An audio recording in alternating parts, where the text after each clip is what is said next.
Welcome to Mobick Explained, your gateway to the Mobick ecosystem. It looks like the ice is clearly melting and crypto winter is finally over. With Bitcoin blasting off, everyone is overjoyed. But let's take a step back and think for a second. What is the fundamental trait that differentiates BTCMobick from countless other blockchain projects? I'm going to answer that question in this video. Nobel Prize winners Daniel Kahneman and Amos Tversky are often called the fathers of behavioral economics. They demonstrated that the human brain relies on mental shortcuts and biases in decision making, often leading people to irrational ends. This suggests that most blockchain projects are deeply entangled in the conjunction fallacy. Tversky and Kahneman showed that when subjects are asked to rate the likelihood of several alternatives, including single and joint events, they often fall prey to the conjunction fallacy. This is also known as the Linda problem, and it goes like this. Linda is 31 years old, single, outspoken, and exceptionally bright. She majored in philosophy and as a student was deeply concerned with issues of discrimination and social issues. She also participated in anti-nuclear demonstrations. Now, which of the following options is more probable? Linda is a bank teller.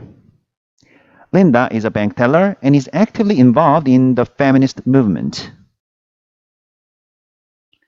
When Tversky and Kahneman posed this question in 1983, more than 80% chose option number 2, incorrectly rating the conjunction of two events as more likely than a single event.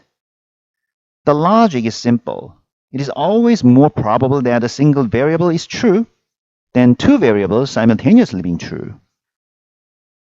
Too difficult? Let's try a simpler version. Which is more likely? You will experience a flat tire. You will experience a flat tire and the man in a black car will stop to assist you.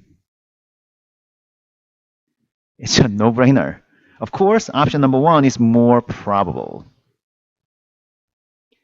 The two genius economists show that humans tend to assume that things are more likely as they become more intricate, which is totally flawed. This is what we commonly see in altcoin scenes. When a project is launched, they usually don't have any community. What they have are developers and venture capitalists. To make money and give VCs a hefty paycheck, they need to create an ecosystem.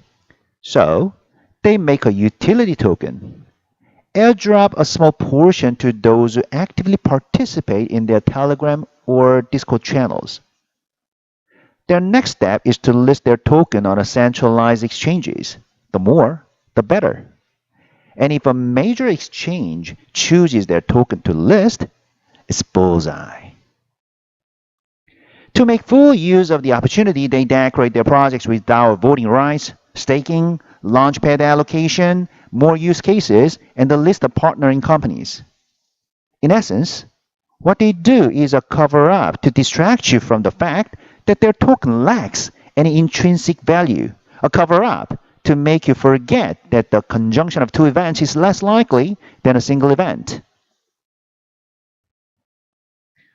What happens after listing is quite frustrating. Many projects fall to rock bottom or disappear for good. The only thing they prove is that you get 0 when you add 2 zeros. Only a handful of projects survive the battle test and are recognized for their value. Satoshi Nakamoto didn't attach any conditions or specific use cases to Bitcoin. It's not that he tried to list it, but exchange emerged to trade Bitcoin. Since the Bitcoin ecosystem was created first, it was later regarded as valuable. He didn't complicate the Linda problem. He simplified it. That is the way all crypto projects should choose to walk. That's the way BTCMobick has been walking. Bitcoin and Mobick are fundamentally the same. They don't beg for investment or try to be listed on any exchanges. Despite many haters and doubters, they don't go away and keep growing. Haven't you regretted not investing in Bitcoin earlier and talked to yourself you wouldn't miss a second chance? Well, it looks like your wish has been granted. If you have succeeded in creating money, you don't need to complicate it.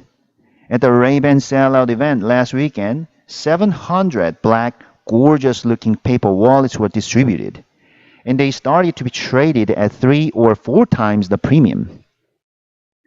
And you might see a similar phenomenon very soon. A Yearend Mobick conference is planned on December 30th at COEX, the Convention and Exhibition Center in Seoul.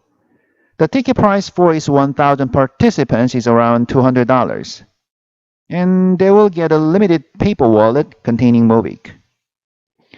Considering what's happening right now, the value of the paper wallet might exceed the ticket price by the time you take a taxi to COEX.